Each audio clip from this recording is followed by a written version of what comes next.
여러분 안녕하십니까? 1월 10일 금요일 프레스 라이브 구경호입니다. 윤석열 대통령에 대한 체포영장이 재발부된 지 나흘째를 맞아 영장 2차 집행 시점이 언제일지 또 어떻게 해야 할지가 관심인 가운데 조금 전 박종준 대통령 경호처장이 경찰에 출석했습니다. 1차 영장 집행을 방해한 혐의를 받아서 경찰의 출석 요구를 받아온 데 따른 것인데요. 이 속보 내용부터 오늘 바로 보도록 하겠습니다. 조금 전 박종준 경호처장의 국가수사본부 국수본 출석 영상 먼저 보도록 하겠습니다. 우선 현재 정부기관끼리 이렇게 충돌하고 대치하는 상황에 대해서 많은 국민들께서 걱정이 크실 것으로 알고 있습니다. 저는 어떠한 경우에도 물리적인 충돌이나 유혈 사태가 일어나서는 안 된다는 생각으로 이러한 사태를 방지하기 위해서 그동안 최상목 대행에게 여러 차례 전화를 드려서 정부기관 간의 중재를 건의드렸고 또 대통령 변호인단에게도 제3의 대안을 요청한 바가 있습니다. 그러나 그에 맞는 답을 얻지는 못했습니다. 네, 박종준 처장의 조금 전 목소리 들어봤는데 윤주원 기자, 일단 박종준 경호처장이 오늘 경찰에 출석할지 말지가 굉장히 초미의 관심사였는데 언제 출석한 거죠? 네, 오늘 오전 10시에 출석했습니다. 오늘이 3차 소환 통보였거든요. 앞서서 지난 4일에 1차 출석 요구가 있었고 또 7일에 2차 출석 요구가 있었는데 이때 모두 요구에 응하지 않았습니다. 그렇기 때문에 오늘 3차 소환 통보에도 응하지 않을 것이라는 관측이 지배적이었습니다. 그런데 어제쯤에 이제 변호인을 선임을 했다, 이런 얘기가 전달이 되기도 했고요. 그래서 오늘도 이 변호인이 대신 일정을 조율하거나 하지 않겠느냐, 이런 관측이 많았는데 대통령 경호처가 이 박종준 처장이 직접 출석하기로 했다라는 공지 문자를 기자들에게 보냈고 저희 방송 1시간 전쯤에 이제 출석을 한다는 내용이 속보로 전해진 상황입니다. 이 앞서서 보신 것처럼 오전 10시쯤에 이 경찰청에 출석을 해서 이 기자들의 질문에 답변을 하기도 했는데요. 이 박종준 처장은 여러 차례 이 최상목 대행에게 정부기관 간의 중재를 건의했고 또 대통령 변호인단에게도 제3의 대안을 요청했다. 그런데 그에 맞는 답을 얻지 못했다라고 밝히기도 했습니다. 네, 일단 1차 영장 집행 방해한 혐의를 받아서 일단 출석 요구를 받았고 세 번째 만에 일단 출석을 정적적으로 했다고 봐야 될 것 같은데 일단은 먼저 한번 이준우 의원께 한번 여쭤보겠습니다. 일단은 경호처장의 경찰 출석 자체가 경찰 입장에서는 체포와 관련된 일이고 또 경호처 입장에서는 뭔가 경호처 수장이 자리를 비운다는 것 자체가 이 방어하는 입장에서는 굉장히 위험을 무릅쓰었다, 이렇게 봐야 될 것 같은데 정적적으로 출석한 모습은 어떻게 보십니까? 방금 이제 경호처장이 말을 했지만 대통령 측과 공수처의 양측에 다 본인이 중재 노력을 했다. 최상목 권한 대행을 통해서 중재 노력을 했었다. 제안한 내용까지는 아직 공개하지 않았지만 아마도 오늘 수사받으러 조사받으러 들어가시면은 어떤 안을 중재 노력했는가 구체적으로 내용을 밝힐 걸로 보이고요. 네. 지금 제가 우려하는 거는 이렇게 경호처장이 자리를 비우고 있는 이 사이에 혹시 체포영장 집행하려고 하는 거 아니냐, 이런 우려가 좀 있습니다. 하지만 제가 보기에는 그랬을 경우에 더 물리적 충돌 가능성이 더 커질 거다. 왜냐하면 경호처장이 자리를 비운 팀에 집행한다 그러면 굉장히 의도적으로 이 모든 것이 이루어지고 있는 거기 때문에요. 아마 더 강하게 저항을 하면서 물리적 충돌이 있을 걸로 보이고, 제가 보기에는 아마 오늘 경호처장이 나가서 이런 얘기 할 것 같아요. 일단 영장 집행 과정에서 어떤 우리가 입장에서 최대한 경호를 해가지고 공수처의 집행 저지를 막았는지 그 이유를 말하는 거 하나, 그다음에 불법 영장에 대한 본인의 생각 하나, 이 두 가지를 아마 수사 그 팀에 가서 소상히 좀 구체적으로 밝히는 이제 그런 얘기를 할 것 같아요. 왜냐하면은 이게 결국 현재는 경호처하고 공수처와 대립하는 이런 상황이지만 나중에 시간이 지나면 이게 법적인 책임을 따지게 될 거거든요. 그래서 미리 가서 법적 책임에 대해서 나는 내 생각은 어떻다, 이런 부분을 좀 밝히는 게 오히려 나중에 가서 법적 책임을 따지거나 물을 때 좀 유리한 형국이 되지 않을까, 그런 부분도 생각했을 거라 보입니다. 네, 이렇게 아마 답을 할 것이다라고 말씀하셨는데, 그럼 임재 변호사님, 일단은 경찰 측에서는 구체적으로 어떤 혐의에 대해서 어떻게 구체적으로 물어볼까요? 지금 특수공무집행 방해가 문제가 되고 있습니다. 지금 1차 체포에 대한 그 집행 당시 경호처의 강한 저항 내지는 반발에 부딪혀서 무산된 경험이 있었잖아요. 이 과정에서 어쨌든 법원에서 발부한 체포영장에 대해서 이것을 집행하는데 경호처가 막아선 부분에 대해서 지금 공수처에서는 이것이 특수 공무집행 방해다. 다중이 위력을 사용해서 공무집행을 방해한 것이다. 이렇게 보고 있거든요.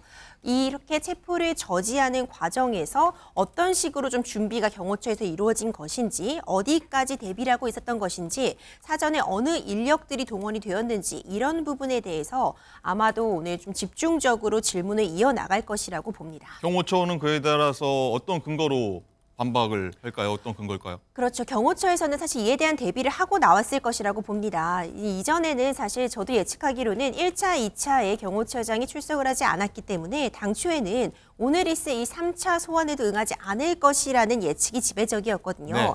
하지만 출석을 하였고 변호인도 선임이 되었습니다. 그러면서 1차, 1차 출석을 요구했을 당시에는 일단 업무적인 부분, 경호 업무가 바쁜 부분도 있었지만 변호인 선임에도 시간이 촉박했고 이제 좀 준비가 되어서 나왔다 이렇게 밝히고 있으니까 이 부분에 대한 대비가 되어 있을 것이라고 보고요. 이전에도 경호처에서도 입장을 밝힌 바와 같이 대통령 경호라는 업무는 어떤 정치적인 그런 부분들을 떠나서 대통령을 경호하는 것이 본연의 업무이기 때문에 지금 이 영장의 발부 과정에 대해서 대통령 측에서도 계속해서 이의 제기를 하고 있는 이 와중에 우리는 대통령을 경호하는 업무를 할 수밖에 없다. 그렇기 때문에 앞서 가령법, 형사법 110조, 111조 이 내용을 또 나올 수밖에 없겠군요. 그렇죠. 말씀 주신 것처럼 110조, 111조에 따라서 지금 공무상 비밀이나 국가상 어떤 그런 비밀에 해당하는 그런 부분에 대해서 수색을 하고자 할 때는 책임자의 승인을 얻어야 한다. 이 조항을 근거로도 하고 있잖아요.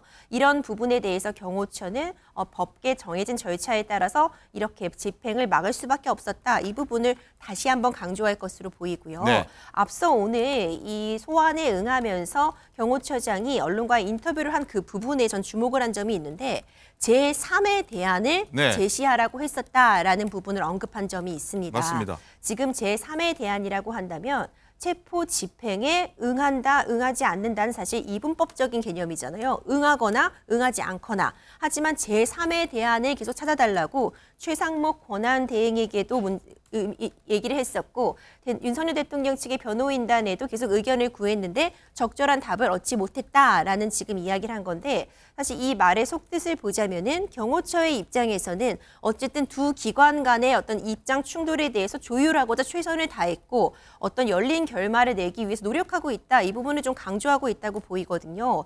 이런 언급을 한 것은 지금 계속해서 공무집행을 방해하는 것이 아니다. 나는 나 나름의 합리적인 대안을 찾으려고 노력하고 있다. 이런 부분을 좀 언급한 것이라고 봅니다. 네.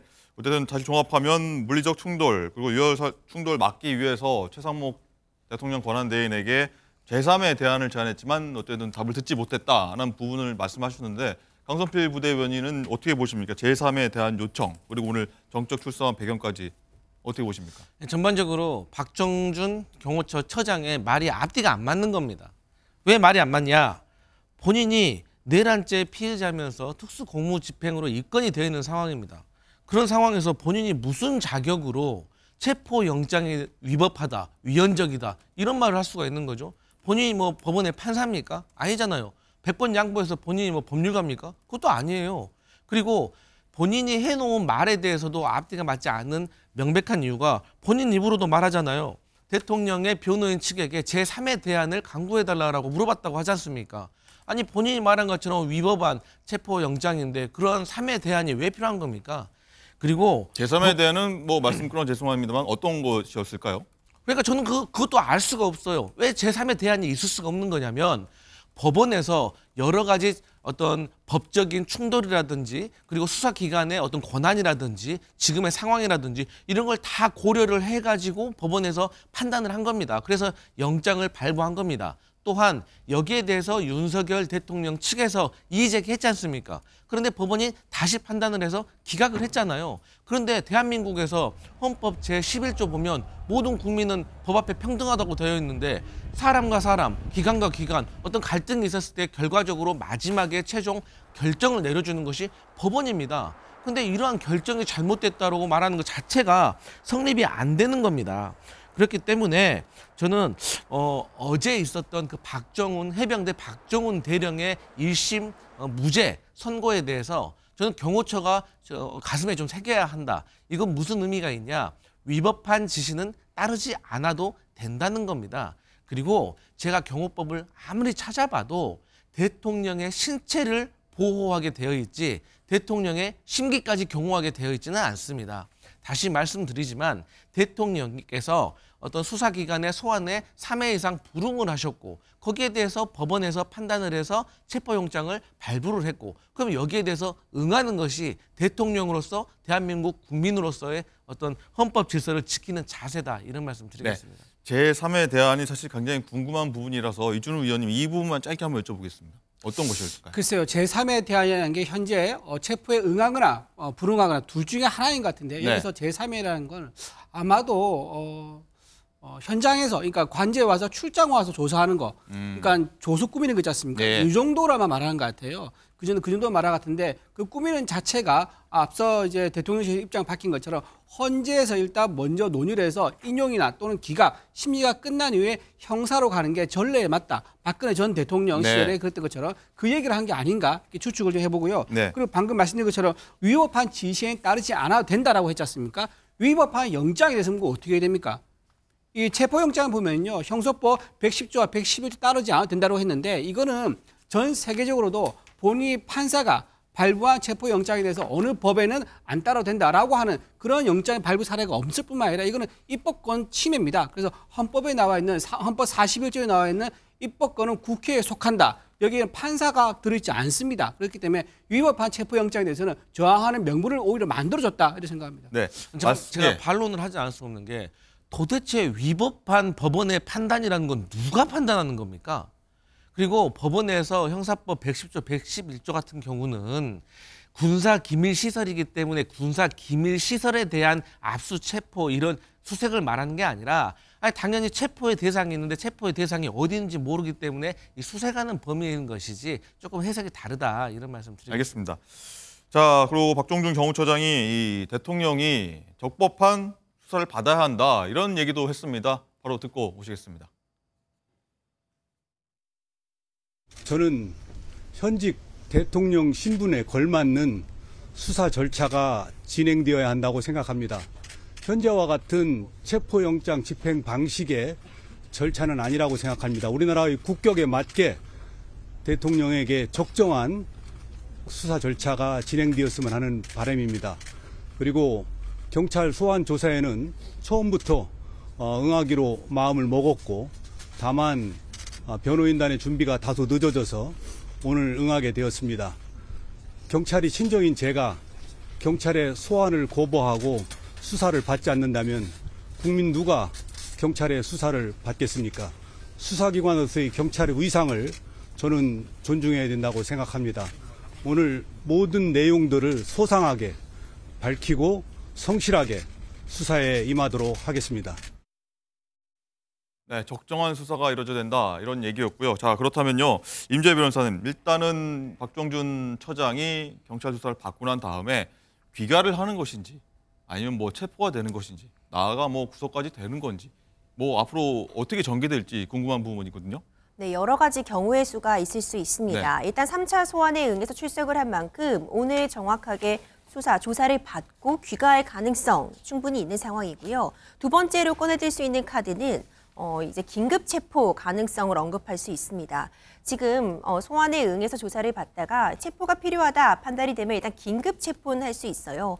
긴급 체포의 요건을 보자면 일단 3년 이상의 징역에 해당하는 그런 중대한 범죄를 저질렀다고 판단할 만한 그런 우려 내지는 어느 정도의 입증이 있을 것, 그리고 그만큼 긴급하게 지금 체포할 필요성이 있을 도주나 증거인멸의 우려 같은 부분들이 문제가 될 수 있는데요. 네. 지금 상황을 보자면 박종준 경호처장이 직접 언급한 것처럼 경찰 조사에 지금 성실하게 임하겠다라는 부분을 지금 밝혔거든요. 네. 그렇다면 과연 도주의 우려라던가 증거인멸의 우려를 인정할 수 있을까? 이런 부분은 사실 조금 의심이 남는 부분이라고 볼 수 있고, 지금 받고 있는 혐의가 특수공무집행 방해이기 때문에 네. 그렇다면 3년 이상의 징역이라는 그 조건은 넘긴 상태입니다. 그렇기 때문에 지금 이 수사기관 입장에서는 긴급 체포 카드를 충분히 꺼내들 수는 있고요. 다만 그 다음 단계까지 고려할 필요성은 있어 보입니다. 긴급 체포는 말 그대로 긴급한 상황일 때 체포를 한 거잖아요. 네. 그렇다면 48시간 이내에 영장을 청구해서 발부받아야지 체포를 이어갈 수 있고 아니면 바로 석방을 해야 되는데 충분한 조사를 마쳐서 48시간 이내에 영장을 청구할 수 있을 정도로 조사가 완료될 수 있을 것이냐 이 부분은 또 고려하지 않을 수 없을 것 같습니다. 네.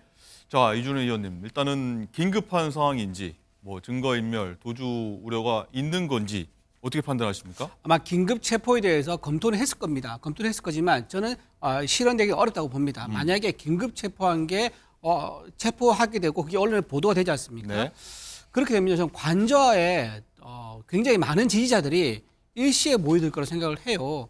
왜냐하면 그 경호처장의 빈자리, 공석이 이 상황에서 체포영장 집행될 가능성이 더 높아지는 거 아니겠습니까? 그렇다 그러면은 지지자들이 더 모여들 가능성이 있는 거고 이 상황에서 만약에 집행을 했다. 그럼 아까 말씀드린 대로 무기 사용이 가능할 수 있습니다. 경호처가 만약에 어떤 불상사가 나는 것을 더 적극적으로 막기 위해서 예단을 해서 더 큰 불상사를 막기 위해서 작은 불상사를 감내하겠다. 이런 판단할 수도 있는 거예요. 그러면서 사고가 난다 그러면 이 책임은 누구한테 과연 있겠느냐. 그래서 저는 그런 시나리오를 아마 다들 생각하고 있을 거예요. 그래서 무리해서 체포를 해서 이런 소요 사태를 만들기보다는 오히려 수사를 받고 돌려보낸다. 돌려보낼 때 제가 보기에는요. 오히려 메시지를 담아서 네. 경호처장에게 우리의 중재안이 이렇다라고 메시지를 담아서 돌려보내서 경호처장이 대통령과 어떤 얘기를 좀 나눌 수 있는 그런 안을 거꾸로 제안을 해서 가지고 메신저 역할로 돌려보내지 않을까 이런 생각을 해봅니다. 네.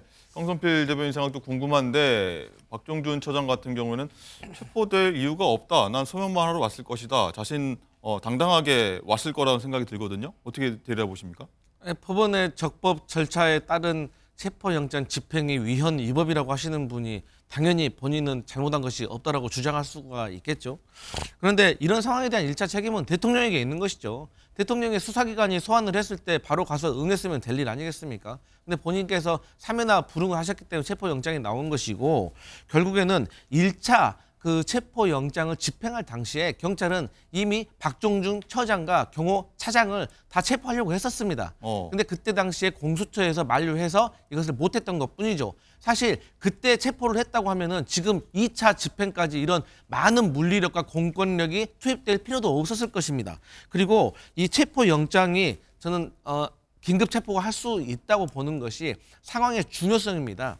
그러니까 이미 두 차례나 이분은 소환을 거부하셨습니다. 이거 일반인 같은 경우는 상상할 수 없는 거예요. 그리고 두 번째로 특수공무집행 방해를 이미 기사실화되어 있는 겁니다.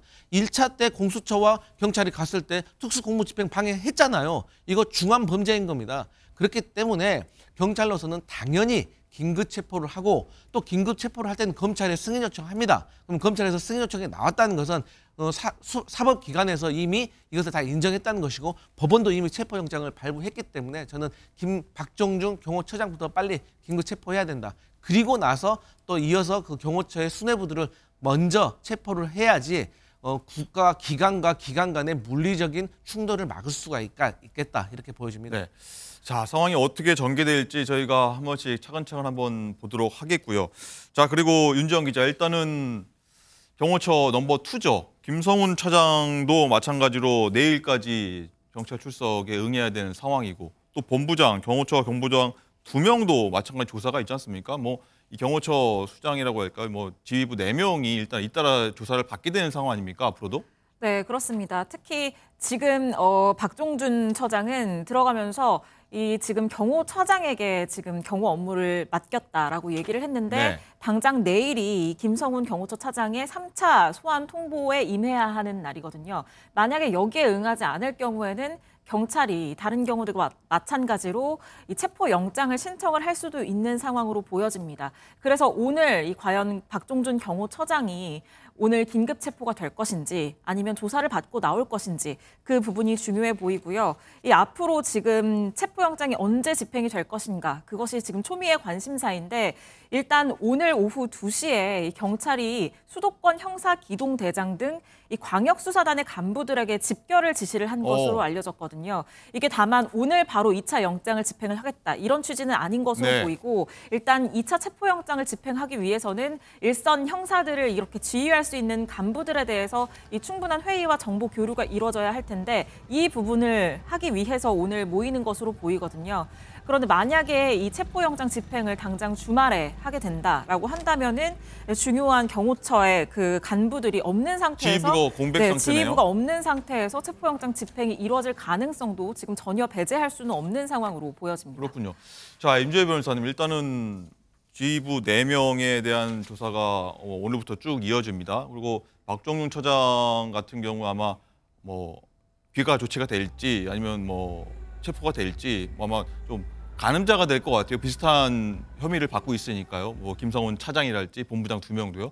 박종준 처장의 어떤 처분이 나는 지금 화면에 보이는 다른 3명에게도 동일하게 좀 적용이 될까 아니면 뭐 다른 뭐 혐의가 나올까요? 사실 동일하게 적용된다고 볼 수 있을 것 같습니다. 결국 받고 있는 혐의가 동일하다고 볼 수 있거든요. 그러니까 특수공무집행 방해 혐의를 받고 있기 때문에 이들이 사실 방어 논리로 내세우는 그 전략도 동일할 수밖에 없습니다. 그렇기 때문에 결국 이 박종준 처장이 지금 출석을 해서 조사를 받은 이상 나머지 인원들도 출석을 할 가능성이 높아지지 않나 이렇게 보고요. 이들이 내세우는 방어 논리도 사실상 하나의 팀으로서 지금 이루어지고 있기 때문에 동일한 논리. 그러니까 이 영장 집행에 어떤 의구심들이 제기되는 상황에서 경호처 입장에서는 경호 업무를 수행할 수밖에 없었다. 이 논리를 그대로 가져갈 가능성이 매우 높아 보입니다. 네.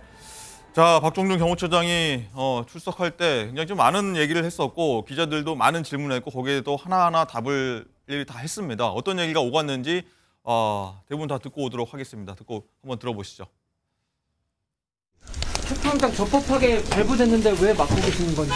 그거는 여러 가지로 법리적으로 이론이 있기 때문에 어떤 제가 이론이 있어요? 수사 과정에서 어떤 말씀을 이론이 있나요? 드리겠습니다. 법원에서 이 기각하지 않았나요? 그거 그 기각한 것은 이미 저희가 그 집행한 후에 영장 집행이 있은 후에 법원에 그 이의 기각이 있었던 내용입니다. 그때까지는 그런 내용이 없었습니다. 영장이 적법하다고 생각하십니까? 그 수사 과정에서 서로 법리적인 논쟁이 있을 여기서도 거로 한 말씀 생각이 됩니다. 네, 이런 얘기들이 오갔습니다. 자, 일단 임주혜 변호사님 말씀을 이제 뭐 법률가 입장에서 말씀하시기로는 뭐 아마 박종준 처장 비롯해서 뭐 총 4명은 뭐 같은 뭐 판단이 나올 것이다라고 일단 말씀하셔서 그 전제로 한번 얘기를 한번 이어가 보려고 하는데 뭐 전부 다 소명을 하고 기각가 된다면야 뭐 다 돌아가서 대통령 관저에서 방어를 막을 다시 이제 체제를 갖추면 되는 거고 만일에 뭐 체포가 다들 이루어진다고 하면은 뭐 경호처 입장에서는 최악의 상황이 벌어질 텐데 이준우 의원께 한번 여쭤보겠습니다. 일단은 경찰의 주변에서 지금까지 오늘까지 흘러나왔던 얘기가 경호처 지휘부를 일단은 체포하고 나서 그러면 공백 상태가 되면은 그 뒤에 체포하러 들어가서 좀 와해시키겠다. 그런 다음에 윤 대통령을 체포하겠다. 이런 시나리오가 좀 흘러나왔거든요. 그럼 만약에 이런 경호처장을 비롯해서 체포가 된다고 하면은 집행이 성공이 되겠다. 경찰 입장에서는 그렇게 될 수밖에 없을 것 같습니다. 저는 그렇게 보지 않습니다. 박정준 일단 경호처장이 긴급 체포가 될 거냐 첫 번째 그 의문이고요. 만약에 체포가 된다 하더라도요. 그 지금 현재 그 빈자리를 책임지고 있는 사람이 김성훈 경호차장입니다. 네. 이 김성훈 경호차장은 원래 경호원 출신이에요. 처음부터 대통령실에서 경호 밑에부터 공채로 들어가서 쭉 올라온 경호처에서 뼈를 묻은 사람이기 때문에 그 박정준 처장과 달리 좀 더 본연의 임무에, 그러니까 경호처라는 대통령 주요 경호, 그러니까 정권이 바뀔 때마다 대통령이 여러 명 있지 않습니까? 네. 그 대통령 한 4-5명 정도 모신 분으로 알고 있는데 그런 분이기 때문에 오히려 더 빈자리에서 자기가 책임감을 가지고 더 단단하게, 더 적극적으로 경호처의 임무를, 경호처법에 나와 있는 경호구역에 대한 수호, 그다음에 경호대사에 대한 사수 이런 것들을 좀 더 적극적으로 더 할 가능성이 높다 그렇게 보고요. 만약에 수적으로 경찰 특공대 등을 뭐 동원해가지고 1000명 이상을 지금 동원하겠다라는 게 이제 언론 보도 나오고 있는데 네. 그렇게 만약에 수적으로 이제 그 영장을 집행하려고 그러지 않습니까? 그러면 경호처에서는 아마도 제가 알기로는 알려지지 않은 휴대용 대응 방안을 가진 무기가 있습니다. 외부에 공개되지 않은 이런 것들을 동원하면서 끝까지 저항할 가능성이 높다. 그렇게 되면 그 상황을 실시간으로 보고 있는 북한에서 김정은 위원장 같은 경우 지금 이거 실시간 보고 있지 않겠습니까? 그런 경우에 굉장히 국가 안보에도 우리는 굉장히 위험한 민감한 정보를 공개하게 되는 이런 상황까지도 올 수 있기 때문에 네. 제가 보기에는 공처가 이런 거를 다 생각 안 하지 않을 겁니다. 생각하고 있기 때문에 그렇게 극단적으로 이런 공성인 상황을 이용해서 체포경찰 집행하려 하지는 않을 거다 이런 겁니다. 네. 강성필 대변인 상황 궁금합니다. 일단은 지금까지 알려진 경찰의 시나리오대로 흘러갈지 어떻게 보십니까? 일단 저는 경찰이 물리적인 충돌을 좀 피하기 위해서 릴레이로 체포를 하는 방식을 채택했으면 좋겠고. 릴레이요? 네. 그러니까 우리가 이제 손자병법 같은 데 보더라도 이 성을 지키는 자보다 성을 공격하는 사람들이 인력이 최소 3배는 더 많아야 되는 겁니다. 마찬가지로 경호처에서 결사적으로 대통령을 뭐 지키기 위해서 나선다고 하면 저는 일단 그 경찰이 그 관저 앞에 가서 휴대용 화장실부터 바로 설치해야 됩니다. 그래서 우리는 몇 날 며칠이고 이 앞에서 한 명씩 끌어내는 한이 있더라도 우리는 물러서지 않는다는 결기를 먼저 보여주고요. 또 그들이 특수공무집행 방해죄라는 것을 또 방송을 통해서 명백하게 좀 인식을 시켜줘야 됩니다. 지금 일부 언론에서 언론 보도를 보면은 지금 경호처 안에서도 내부적으로 상당히 와해되어 가고 있는 분위기라고 합니다. 특히 MZ세대 경호관들은 아니 우리가 무슨 죄가 있는데 우리가 왜 이런 그 비상계엄을 선포했던 대통령을 지켜야 되는지 잘 모르겠다. 범죄자 되는 것이 아니냐 하는 불안감이 있다고 합니다. 그렇기 때문에 저는 10명씩, 5명씩, 1명씩이라도 계속해서 그 체포를 해가지고 인력을 좀 빼놓으면 결국에는 대통령 마지막 1명까지도 저희는 체포를 할 수가 있다고 보고요. 지금 북한에서 보고 있습니다. 이러한 상황에 대해서. 근데 윤석열 대통령 측과 여권에서 이런 주장할 수가 없습니다. 왜냐하면 그렇게 북한에 대해서 도발을 걱정하시는 분들이 북한에 무인기를 보내고 또 오물풍선에 대해서 원점 타격을 통해 가지고 긴장을 도발시키려고 했다는 그런 정황이 있는 거 아니겠습니까? 그래서 저희 민주당에서 특검에 외환죄까지 추가를 했는데 어쨌든 간에 법원에서는 윤석열 대통령을 체포하라고 지금 결정을 내린 겁니다. 네. 그리고 경호처도 여기에 대해서 따를 의무가 있다. 위법한 지시는 따라서는 안 된다. 이런 말씀 드리겠습니다. 네, 뭐 말씀하신 대로 경호처 내부에서 뭐 MZ 세대들 경호 직원들이 좀 뭐 동의하고 있다 이런 얘기 말씀하셨는데 민주당 윤건영 의원이 얘기한 부분입니다. 어떤 얘기인지 한번 듣고 오시죠. 경호처 전체 분위기는 어떻대요? 수면 아래에서는 부글부글 끓고 있죠. 그러니까 일부 수뇌부들에 대해서 지금 벌이는 이 망언과 행동에 대해서 굉장히 불만이 많다는 겁니다. 그래서 저 사람들 미친 거 아니야? 라는 식으로까지도 이야기를 한대요. 사석에서는. 다만 그걸 집단적으로 표현을 해내거나 이야기하기는 부담스럽죠. 왜냐하면 수뇌부가 김용현 라인이거나 또는 김건희 라인이거나 이러다 보니까 밑에 특히 MZ세대 경호관들은 부글부글 한답니다. 네, 민주당 윤건영 의원이 일단은 라디오에서 얘기를 한 부분입니다. 자, 윤정 기자, 실제로 경호처 분위기 어떻다고 합니까, 지금? 네, 지금 2차 체포영장 집행을 앞두고 관절을 요새화하고 있기는 합니다만 앞서 어제도 전해드린 것처럼 지금 군과 경찰은 체포영장 저지에 나서지 않겠다라고 얘기를 한 상황이거든요. 얘기했죠. 지금 체포영장 집행을 저지할 수 있는 인원은 경호처 인력뿐인데 경호처 인력 규모가 700명이 조금 넘습니다. 여기에서 뭐 절반 정도가 투입이 된다고 해도 300명 정도 수준이기 때문에 인력이 매우 적은 상황이거든요. 경찰은 1000명 규모를 투입할 것으로 지금 예상이 되는 상황인 만큼 좀 그런 부분에 대한 불안감이 없지는 않을 것으로 보입니다. 또 국수보는 1차 체포영장 집행 당시에 체증 자료를 분석을 해서 현장에서 공무집행을 방해한 경호처 관계자 26명의 신원을 확인했다고 지금 경호처에 통보를 한 상황입니다. 이 경호처의 간부들뿐만 아니라 일선 하급자들에 대해서도 지금 압박 수위를 높이고 있는 건데요. 여기에 대해서 추가 신원 확인을 진행을 하고 또 불법행위 가담 정도 등에 따라서 입건 여부를 결정할 것이라고 설명을 하기도 했습니다. 다만 경호처 관계자는 저희 MBN 취재진에게 대통령을 끝까지 지키겠다는 경호처장의 메시지가 직원들에게 명확하게 전달이 되고 있다. 흔들림이 없는 상황이다라고 내부 분위기를 전해왔습니다. 네, 어쨌든 경찰에서는 체포 집행 막는 경호처 직원들에게 불이익일 수 있다 이렇게 얘기를 했다고 하는데 임주혜 변호사님, 일단 불응한 경호처 직원들에게는 어떤 불이익이 있다는 겁니까? 그렇죠. 이런 이야기들 많이 나오고 있는데 계속해서 문제되고 있는 형법 조항이죠. 이제 특수공무집행 방해죄가 적용될 수 있다. 그렇다면은 형사처벌이 가능하다 이런 이야기가 나오고 있거든요. 이 형사처벌뿐만 아니라 문제가 되는 게 경호처 직원 같은 경우에 이제 결국 공무원법 준용을 받게 되면은 결격 사유 같은 것에 이제 금고 이상의 형을 선고받게 되면은 뭐 연금상의 불이익이라던가 이런 부분들도 될 수 있다라는 점들이 계속 전해지고 있습니다.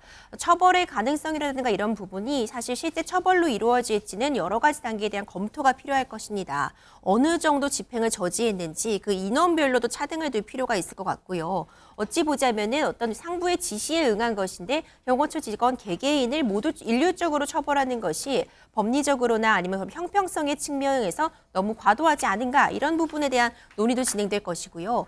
하지만 어쨌든 발부된 영장을 집행을 막다가는 실제로도 형사처벌까지도 이어진 그런 사례들도 존재하기 때문에 이런 부분까지 계산을 하지 않을 수는 없는 상황입니다. 네. 자, 그리고 이 부분도 한번 보겠습니다. 1차 집행 때 국민의힘 여당 의원들 44명이 관저 앞으로 가서 공수처와 경찰이 좀 체포에 어려움을 겪었다 이런 얘기들 저희가 전해드렸는데 그런데 이번에 공수처와 경찰이 이번에 영장 집행 방해하는 국회의원들 체포 가능성을 시사했습니다. 그 영상 보고 오겠습니다. 영장을 집행하는데 국회의원들이 다수로 가서 스크럼을 짜고 막는다. 공무집행 방해에 해당합니까? 저희들의 영장 집행 업무를 방해할 시 공무집행 방해에 마찬가지로 적용됩니다. 국회의원들도 현행범은 체포가 가능합니까? 마찬가지 범죄를 저질렀을 때에는 현행범 체포가 되는데 점에서는 이론이 없습니다. 체포영장 집행을 막는 인원들은 체포할 수 있죠? 네, 그렇습니다. 경호처 의원들도 체포할 수 있죠? 그런 걸로 알고 있습니다. 국회의원들도 체포할 수 있죠? 네, 그렇습니다. 불체포 특권 적용 대상이 아니잖아요. 네, 그렇습니다. 네. 어제 국회에서 이런 얘기들이 현안 질의에서 오갔는데 이준우 의원님 일단은 입법기관인 국회의원이라도 윤 대통령을 좀 엄호한다면 체포할 수 있다 이렇게 공수처가 얘기를 했거든요. 어떻게 보셨습니까? 저는요 지금 저렇게 공수처장의 입장을 밝히는 것에 대해서 과연 혼자 생각을 얘기한 건지 아니면은 미리 질문에 대해서 예상을 하고 준비를 해서 어떤 합을 맞춰서 주고받는 과정에서 나온 건지 좀 의문을 가집니다. 왜냐하면요 국회의원들이 지금 우리가 가진 불체포 특권을 가지고 앞에서 막겠다 그런 얘기를 공적으로 밝힌 적이 없습니다. 여러 가지 뭐 커뮤니티나 SNS 통해서 혹시 국회의원들이 그런 역할을 할 수 있지 않느냐 이런 얘기만 나왔을 뿐인데도 불구하고 저런 식으로 마치 이건 비슷한 것 같아요. 대통령이 해외로 지금 도피할 수 있으니까 해외 그 출국 금지 조치해라. 대통령이 어떻게 나갈 수 있습니까? 그 수많은 경호처를 데리고 본인이 뭐 1호 비행기를 몰고 나갈 수 있습니까? 인천공항을 통해서 나갈 수 있습니까? 전혀 일어날 가능성이 없는 거 아닙니까? 그럼에도 불구하고 마치 해외로 도피할 수 있으니까 출국 금지 조치해라 라고 해서 실제로 한 것처럼 사실 일어날 가능성이 되게 아주 없는 그런 상황을 가지고 이거를 우려가 있다는 식으로 질문을 던지고 답을 받아내므로 이래가지고 현재 상황을 좀 좋지 않게 보이게 하려는 그런 굉장히 악의적인 질문과 답변이었다 이렇게 보고요. 네. 저는 이상식 의원이 지금 국수본과 지금 전화기에 불이 날 정도로 본인이 뭐 지금 연락을 하고 있다고 했지 않습니까?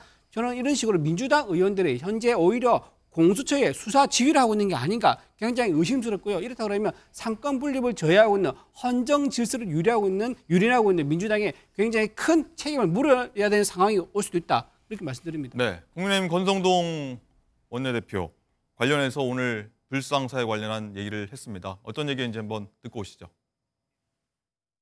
공수처 위법적인 대통령 체포영장 2차 집행이 임박했다는 보도가 나오고 있습니다. 이호영 경찰청장 직무대행과 국수본 관계자들에게 강력히 경고합니다. 국수본이 민주당의 지시를 받아서 공수처의 체포영장 집행 과정에 무리하게 협조하다가 단 한 사람이라도 다치게 하는 폭력 사태나 불상사가 발생할 경우 국수본은 무거운 책임을 피할 수가 없습니다. 전 세계가 대한민국을 지켜보고 있습니다.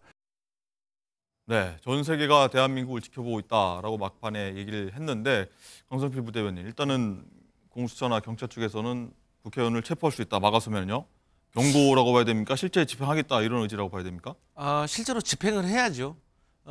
저는 이제 국민의힘 현역 의원들이 한남동 관저에 가신 분들 보면 좀 주장에 대해서도 좀 이해가 가지 않습니다. 이분들이 어떤 주장을 하고 있냐? 대통령의 비상계엄은 잘못됐다. 하지만 내란은 아니다. 그런데 법원에서 적법 절차에 발부된 영장이 불법 영장이다.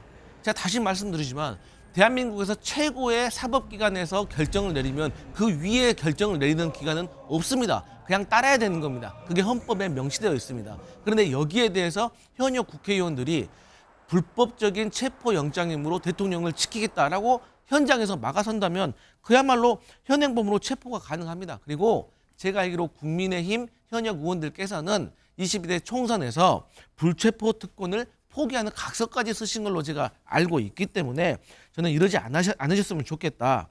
그리고 앞서서 우리 국민의힘에서 자꾸 이상식 민주당 의원에 대해서 얘기를 하는데 이상식 의원이 초선 의원으로서 조금 미흡했던 부분은 있다고 저는 생각을 합니다. 경찰 출신에? 네, 맞습니다. 하지만 이분 행안위원입니다. 지금까지 여야가 해당 상임위에서 피감기관 불러가지고 현안 질의하고 그 과정 속에서 또 궁금한 점 있으면 물어보고 또 해당 기관에서도 답변할 수 있는 만큼의 답변을 했던 것이 일상화되어 있었습니다.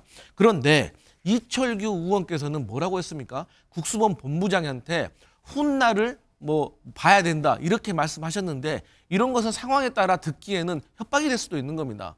특히나 이분은 경기지방경찰청장까지 하셨던 분이고 네. 이분은 행안위원도 아닙니다. 그래서 저는 이러한 문제가 여야가 오해받을 수 있는데 이것을 과도하게 부각시키는 것은 다른 정치적인 의도가 있다고 의심할 수밖에 없기 때문에 중단해야 된다 이런 말씀 드리겠습니다. 저는 민주당의 이상식 의원님이 오늘 저녁에 영장이 나올 거다라고 올렸다가 4분 만에 삭제를 했습니다. 네. 그런데 실제로 2시간 만에 영장이 나왔습니다.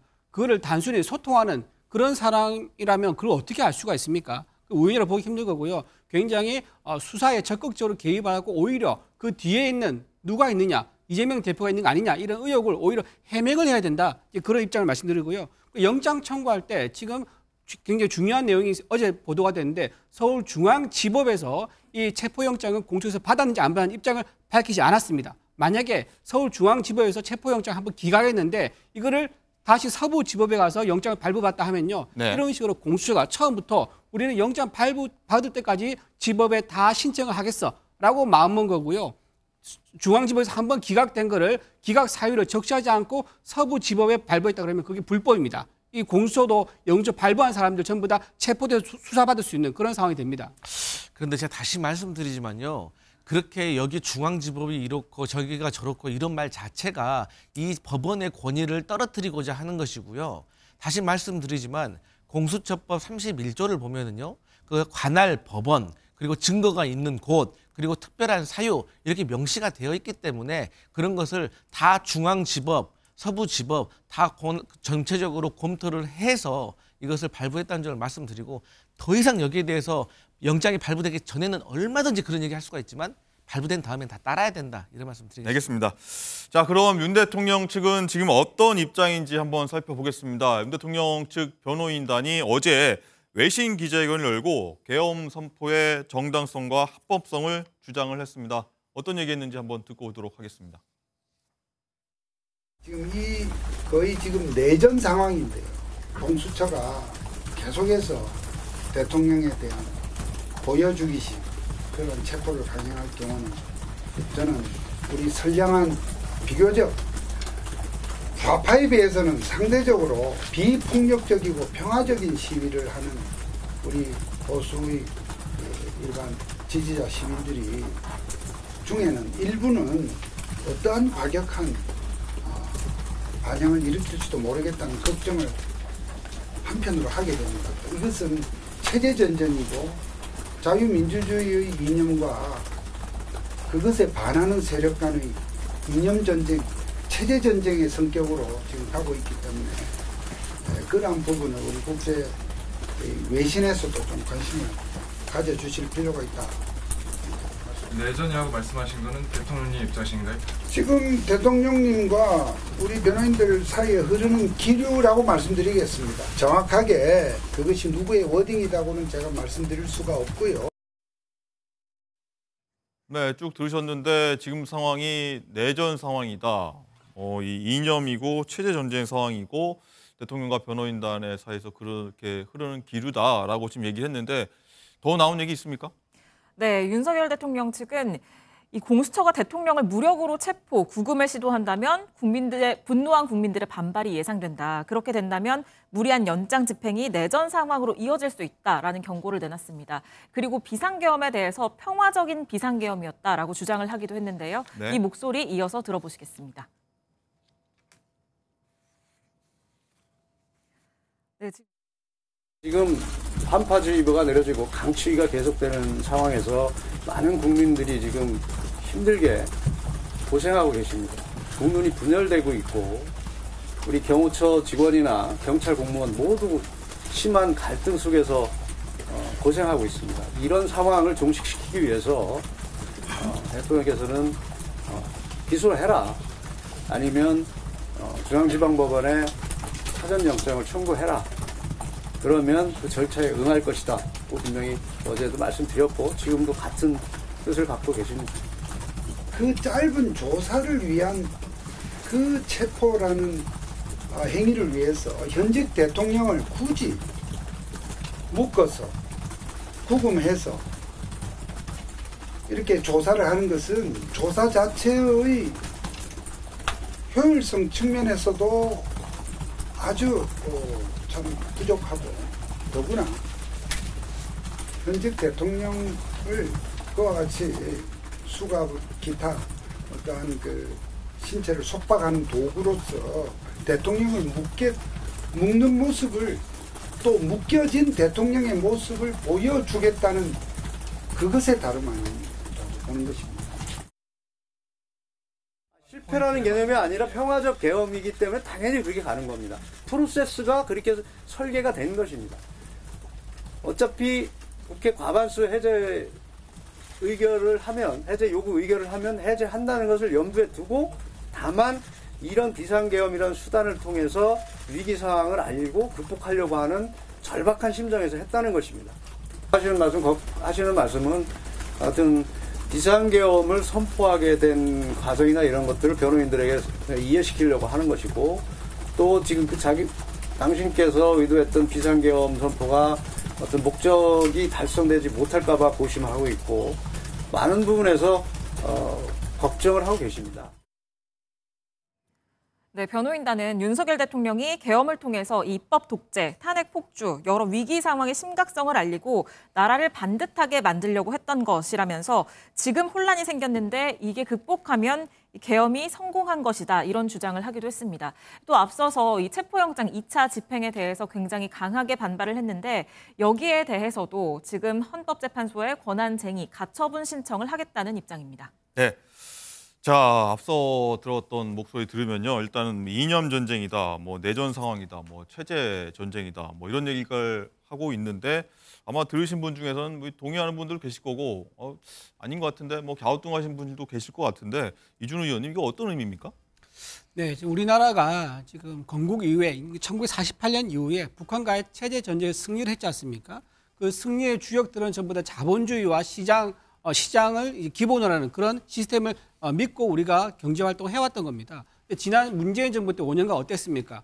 부동산 경제 폭발, 29번의 부동산 정책 실패, 민생과 경제가 파탄 났었고요. 수출 실적도 엉망이었습니다. 하지만 지금 2년 반 만에 윤석열 정부가 들어오고 나서 수출 규모는요, 세계에서 8위에서 6위로 껑쭉 뛰어올랐고, 대미 수출 규모는 건국 이래 최대 규모가 됐습니다. 이렇게 경제적으로 이렇게 세계적으로 아주 앞서가는 그런 형태가 됐는데 이 시스템을 뒤집자는 거냐라고 묻지 않을 수 없는 거고요. 지금 이재명 대표는 경기도지사 시절에 북한의 대북 불법 송금한 혐의로 수사를 받고 있습니다. 이 대북 송금한, 불법 송금한 800만 불이 과연 어디로 갔겠습니까? 북한에서 무기 개발하는 데 쓰이지 않았겠습니까? 이런 것들도 포함하면 오히려 유엔 안보리의 제재를 정면으로 반발하고 있는 이재명 대표에 대해서 해외 많은 외신들이 우려를 나타내는 건 당연하다, 이렇게 생각하고요. 그런 이재명 대표가 정권을 갖는다 그러면 우리 한반도 안보뿐만 아니라 전 세계 안보의 동맹이 깨질 수 있는 거고, 친중, 종북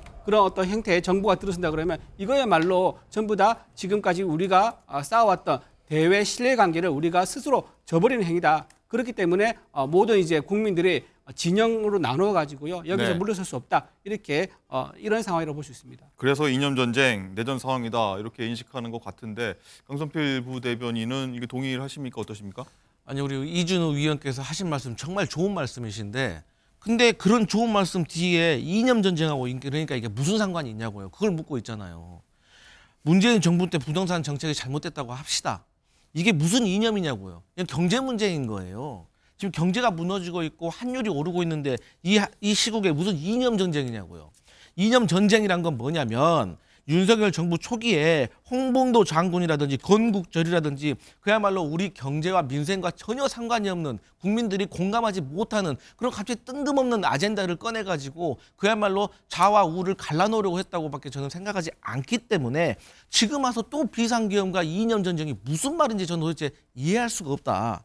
그리고 윤곽근 변호사께서 말씀하셨지만 평화적인 계엄 선포? 평화적인 계엄 선포에서 질서 유지를 하려고 하는데 그러면 야구 방망이는 왜 준비하고 도끼는 왜 준비하고 반달 원형 절단기는 왜 산 겁니까?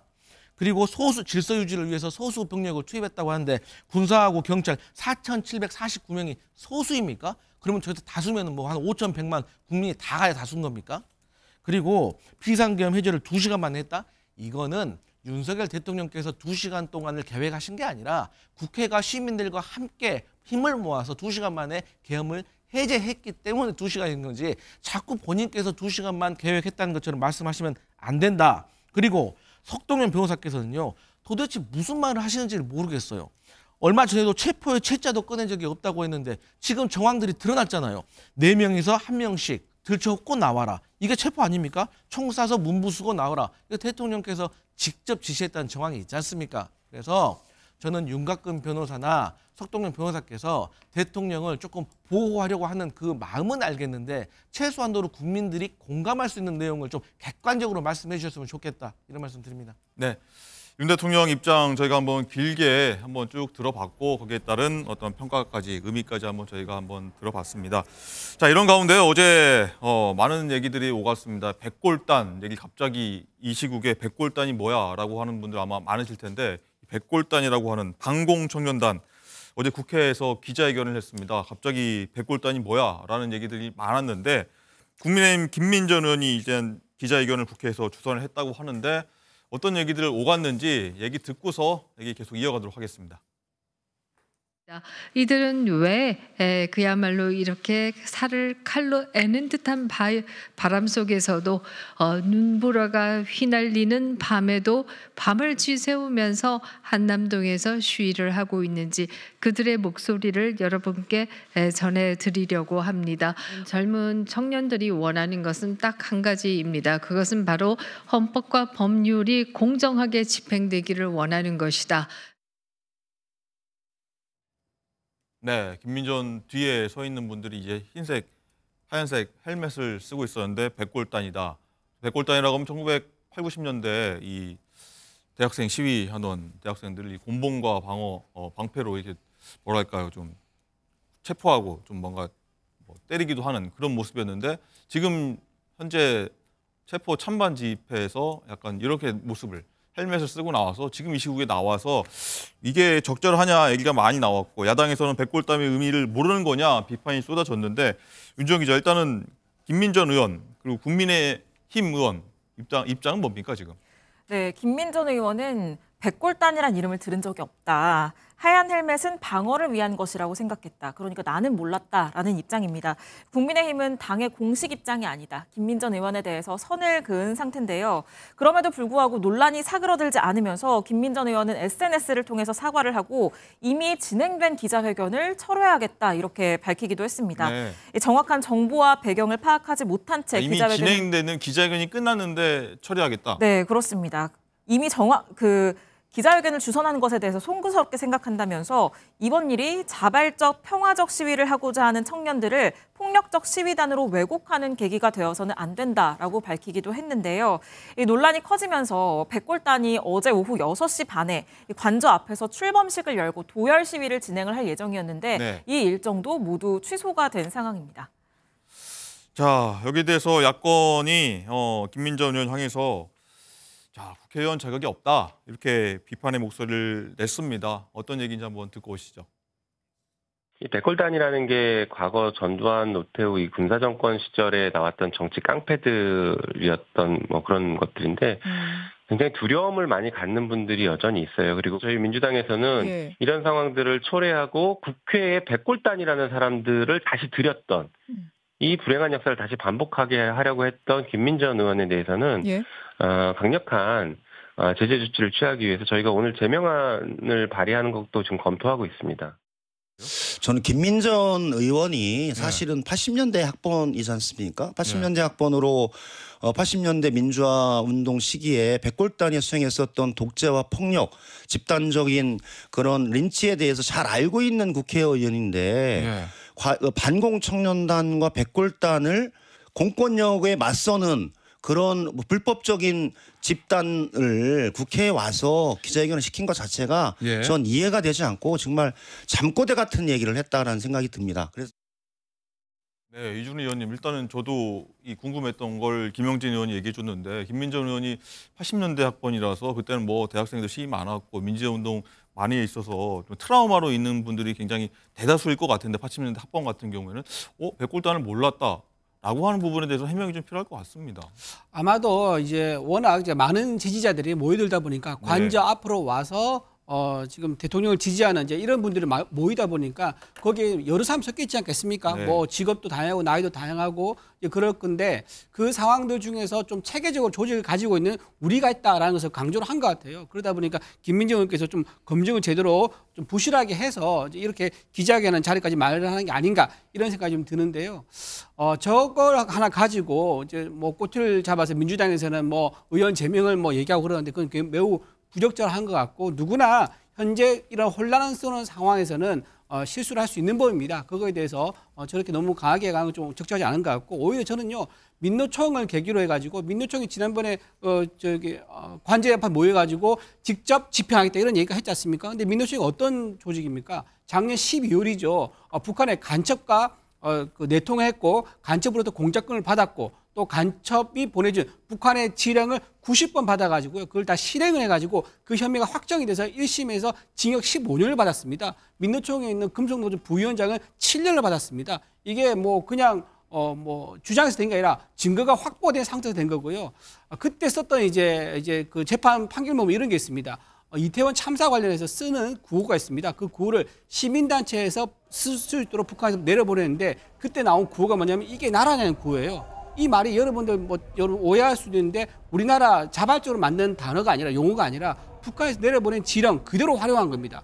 그렇게 현수막 걸리고 팜플렛도 만들었었거든요. 그런 전력이 있는 민노총 그리고 이제 야당에서 현재 이제 이런 아주 소소한 실수에 대해서 이렇게 의원 제명까지 얘기한 것은 적절하지 않아 보인다. 오히려 북한에 대해서 지령까지 받았던 민노총의 활약에 대해서 민주당에서 오히려 거기에 대해서 소명하고 사과를 해야 된다. 아울러서 어제 또 이재명 대표가 중국에 있는 신화통신과 또 비밀리에 만났다고 하지 않습니까? 신화통신이라는 게 중국의 관영 매체이자 중국의 정보기관 역할을 하고 있다고 그러는데 과연 무슨 말을 했었는지 거기에 대해서 정권 찬탈에 대해서 또는 대통령 체포에 대해서 어떤 정보를 교류한 건 아닌지 이런 것까지도 같이 민주당에 밝히는 게 좋겠다 이런 생각합니다. 자, 백골단 두고서 많은 평가가 나왔고 좀 비판이 나온 게 사실인데 강성필 대변인 일단은 개혁신당 이준석 의원 얘기를 한번 여쭤봐야 될 것 같습니다. 분뇨차 이전에 분변을 못 가린 정치다. 굉장히 좀 세게 비판을 했습니다. 그러니까 이준석 의원의 말에는 공감을 합니다만 좀 표현이 적절한지는 잘 모르겠어요. 그런데 일단 우리가 백골단에 대해서 한번 얘기를 해보게요. 1980년대 청바지에 청자켓에 하얀 헬멧으로 얼마나 많은 민주시민들을 때려잡았습니까? 1991년대에는 대학생이요 백골단의 파이프에 맞아서 숨졌습니다. 화면에 나가고 있군요. 이런 어떤 백골단의 역사적인 의미에 대해서 알고 있는지 저 반공 청년단인가 이분들은 그런 의미나 알고 지금 백골단이라는 단어를 쓰고 있는지가 정말 우려스럽고요. 지금도 광주광역시에는 이때 당시에 피해 입은 직접 피해 당사자들이 아직도 생존해 있다는 점을 말씀드리기 때문에 이런 백골단이란 말이 2025년에 썼다는 자체가 이런 것이 국회에 들어와서 기자회견을 했다는 것이 너무나도 한심스럽고 김민전 의원도 그것을 잘 아는지 체려를 했지만 이미 늦었습니다. 저는요 권성동 원내대표께서 김상욱 의원 같은 분들 탈당 권유하지 마시고 이런 김민전 의원 같은 분들한테 탈당을 권유하셔야 됩니다. 그러면 저희 민주당이 제명안을 검토할 필요도 없다. 그리고 마지막으로 말씀드리지만 국민의힘은요 이러한 상황 보호하지 말고 잘못한 건 잘못했다고 인정하면 됩니다. 알겠습니다.